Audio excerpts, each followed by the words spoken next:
se produit dans la veine du patient.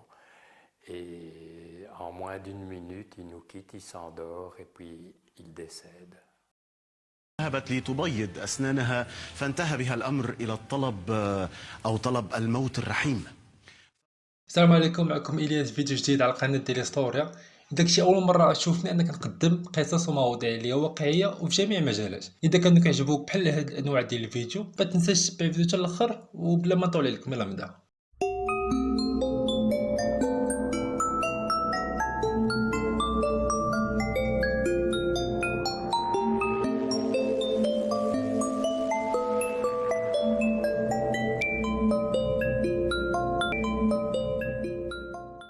كيف ما شفتوا من العنوان ديال الحلقه، اليوم غندويو على واحد الجرعه اللي كياخذها الانسان باش ينتحر، وكيكون انتحار بطريقه اللي كتكون قانونيه. الصراحه هاد البلان هذا اول مره غنسمعو، وفاش قلبت على ناس داروا هادشي ولا على فيديوهات ديال الناس حاولوا يديروا هادشي، جاتني حاجه اللي غريبه بزاف واللي في شكل. حيت اول حاجه الانتحار باي طريقه حرام، واخا تكون قانونيه ولا غير قانونيه، حيت الله بوحدو هو اللي كيتحكم في هاد الامور ديال الحياه والموت، وانت كانسان ما عندكش الحق بتاتا انك تدخل في الحياه ديالك. واخا كاينين شي جمعيات اللي بطبيعه الحال غير اسلاميه كيقولوا بلي من حقك الجسم ديالك هذاك دير اللي بغيتي. المهم اليوم ما شاء الله غنشوفوا واحد جوج فيديوهات ديال جوج اشخاص اللي داروا هاد العمليه هذه ولا اللي فكروا يديروها، وفي الاخر غنشوفوا الحكم ديال هادشي بالنسبه لواحد الفقيه اللي يمكن مصري ولا ما عرفتش منين بالضبط. الفيديو الاول اللي غنشوفوا ديال واحد الراجل هو اللي كيمشي عند دوك الناس اللي بغاو ينتحروا، واللي كيتم العمليه ديالهم من الاول حتى الاخر، كيعطيوهم ديك الحقنه. بطبيعه الحال داكشي كيدار في السبيطار باش يدار بطرق قانونيه، واحد البلان قبل انهم يديروا شي كامل.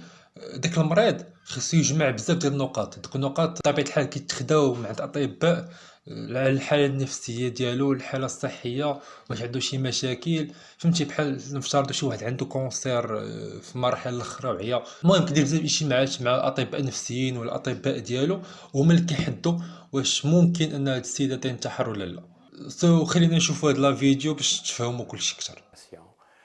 Et en moins d'une minute, il nous quitte, il s'endort et puis il décède.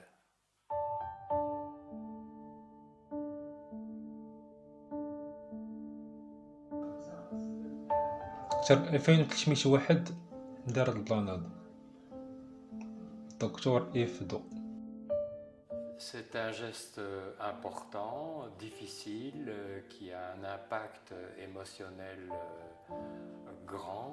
Nous devons accepter qu'on ne peut pas tout guérir, et notre rôle quand on ne peut pas tout guérir est d'essayer de soulager le patient. Je viendrai vous dire bonjour, voir si vous...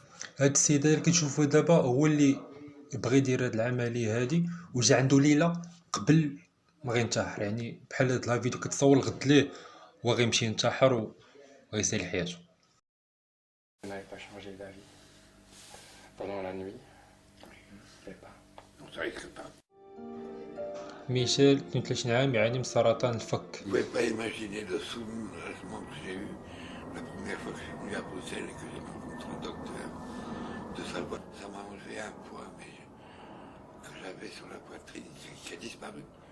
J'étais même transformé en me disant ça y est, enfin une issue. هاد السيد هذا واصله ليه العظم ديال بصح كيف ما شتو وصل للمراحل الاخيره ديال السرطان.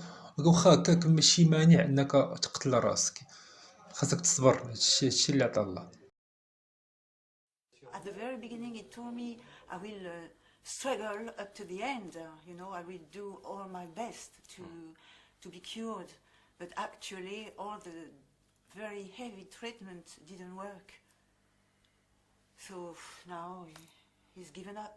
C'est insupportable. Je vois ma femme frémir un petit peu, bien sûr. Elle veut gagner du temps. Et je dis, ne cherche pas trop à me gagner. Une nuit, je vais me buter la paillasse. Et je me suis retrouvé. شوش قال له؟ قال له بلي الزوجه ديالو كتحاول انها تاخذ الوقت ماكسيموم باش يبرا وباش ما يقتلش راسو، ولكن قال لها شوفي غيجي شي نهار تقدي تجي في الصباح تلقيني انتحرت بطريقه بشي طرق، اللهم ينتحر بطريقه اللي زوينه ومرته تكون عارفه وما يقعوش مشاكل وصافي. Quand même, parce que faut être digne. قال لك باغي يخلي كرامته. Très dignement. C'est pour ça que je suis vraiment reconnaissant. قتل أكثر من 100 واحد خونا. في السنوات الأخيرة بدأ في كتابة بعض قصص مرضى. Je n'appelle pas ça tuer un patient, je raccourcis son agonie, je raccourcis ses souffrances, je donne le dernier soin. Là, vous êtes au dernier soir de votre vie. Tout à fait. C'est réglé demain matin. ليش على خير باش تكون عارف بلي ديك الليلة هي الآخر ديالك وواعي وصافي كتوجد الغد اللي غتموت قاطحة بزاف. خرج من السبيطار. Michel est parti Michel avec est beaucoup parti. d'émotion, mais ça s'est très bien passé en douceur. Il n'a pas dormi une minute de toute la nuit, ça a été très long. وبستيف مينعش الليلة الآخر ديالو. سو كان هذا هو الفيديو الأول اللي كيف سمعتو ديال ميشيل اللي قتل راسو حيتاش عنده سبب طبي أنه مريض زعما بكونسير وصافي عيا وما قدش يكمل استسلم من الآخر. يعني هادو هما الأسباب اللي قدو يخليوك تنتحر زعما خلوك تنتحر بطريقة اللي قانونية. هذا سبب الأسباب بالنسبة عندهم. وكيف ما شفتو دول قليلة اللي كيسمحوا بهاد هاد البلان هذا حيت الأغلبية بحال نفترضوا جنوب أمريكا أغلبيتهم مسيحيين ومتدينين ديال بسطح وقليل فيهم اللي كيدير هادشي حيتاش الأغلبية ديال الجمعيات والأغلبية ديال الكنائس كيديروا مظاهرات ضد هادشي. الحمد لله حنا في العرب هاد البلان هذا ما كاينش. اما في الفيديو الثاني اللي غير فتحت عليه باغازا ديال واحد المراه اللي قال لك مشات انها تبيض سنانها يعني باش تقاد سنانها ومن تماك ولات كطلب الموت الرحيم يعني حتى هي بغات ديك الكابسول اللي كيدقوها باش تموت. خلينا نشوفوا الفيديو. ذهبت لتبيض أسنانها فانتهى بها الأمر إلى الطلب أو طلب الموت الرحيم. فقد أعلنت سيدة تركية أنها تفكر جديا في الذهاب إلى هولندا أو بلجيكا لإنهاء حياتها عن طريق ما هولندا وبلجيكا حتى هما من الدول اللي كيسمحوا بهذا البلان ديال الموت الرحيم يعرف بالقتل الرحيم، وذلك بعدما فقدت كل أسنانها في عملية تبييض أسنان فاشلة. وبحسب صحيفة حريات ديلي نيوز التركية فقد بدأت قصة السيدة التي تدعى سوني أوستوك 41 عاما عندما توجهت إلى إحدى عيادات الأسنان الخاصة في مقاطعة أنطاليا الجنوبية التركية في 25 من يناير كانون الثاني الماضي لإجراء عملية تبييض لأسنانها. وقام طبيب الأسنان باستبدال 20 سنا من أسنان السيدة بأخرى مصنوعة من مادة الزيركونيوم. وبعد إجراء العملية شعرت المريضة بآلام مبرحة بأسنانها واستمرت الآلام عدة أيام، فذهبت إلى طبيب الأسنان الذي أزال 3 أسنان أخرى، ورغم ذلك لم يتوقف الألم. واستمرت أوستوك في زيارة الطبيب بحثا عن حل، وأدى الأمر في النهاية إلى فقدانها جميع أسنانها والألم لم يزل. وأضافت صحيفة حريات التركية أن أحد جراحي الأعصاب قام بعدها بتشخيص حالة أوستورك، وأكد أنها تعاني من ألم عصب ثلاثي التوائم، وهو اضطراب يؤثر على العصب المسؤول عن الإحساس في الوجه. ونتيجة لذلك التشخيص قامت أوستوك بإجراء عملية جراحية أخرى لإزالة العصب ثلاثي التوائم، والألم لم يتوقف. وقالت أوستوك إنها لا تستطيع الآن التحدث أو تحريك فمها تماما، كما أنه لا يمكنها تناول أي طعام سوى السوائل والحساء، مشيرة إلى أنها فقدت 34 كيلوغراما من وزنها. وجراء ذلك أعلنت أوستوك أنها تفكر جديا في الذهاب إلى هولندا أو بلجيكا أو أي بلد أوروبي آخر يسمح بما يعرف بالموت الرحيم.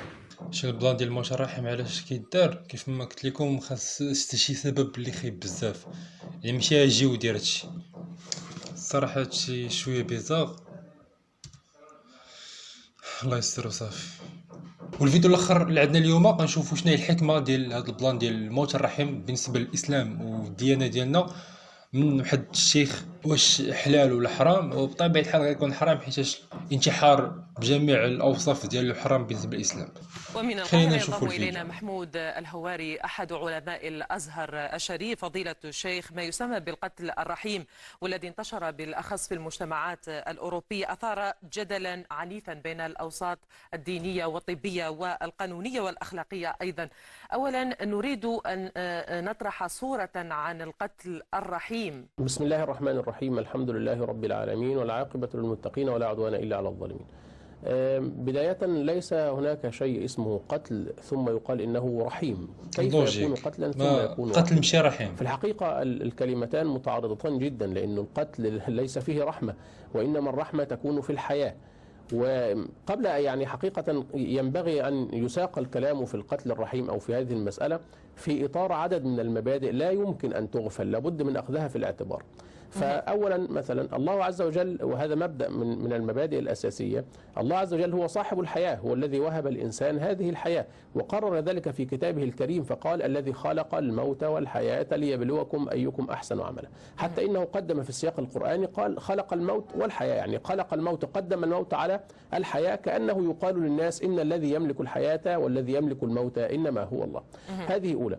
الثانية أن القواعد العلمية التي تقرر أن هذا الإنسان يستحق أن يقتل قتلا رحيما هذه قواعد ظنية، فما كان بالأمس القريب قواعد مقررة وثابتة ويقينية تغير اليوم، ونحن في زمن متسارع معروف لدى الجميع أن المخترعات والاكتشافات لا أقول تتزايد عبر السنوات، إنما تتزايد عبر الساعة بل عبر الثانية واللحظة.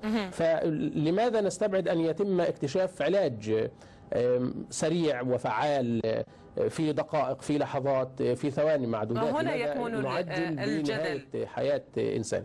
طيب ما هي كاينه قال لك علاش انه يتقدوا انهم يلقاو حل زعما باش بنادم دغيا ينتحر ويسالي حياته في كبسوله، علاش ما يلقاوش شي علاج دغيا انهم زعما كما انهم قدوا يلقاو هذا البلان ديال القتل الرحيم، قدوا يلقاو علاج، يعني علاج السرطان، علاج ديال الاكتئاب، علاج ديال شي حاجه اللي غتخلي انه داك الانسان يفكر انه ينتحر بهاد لا فاصون.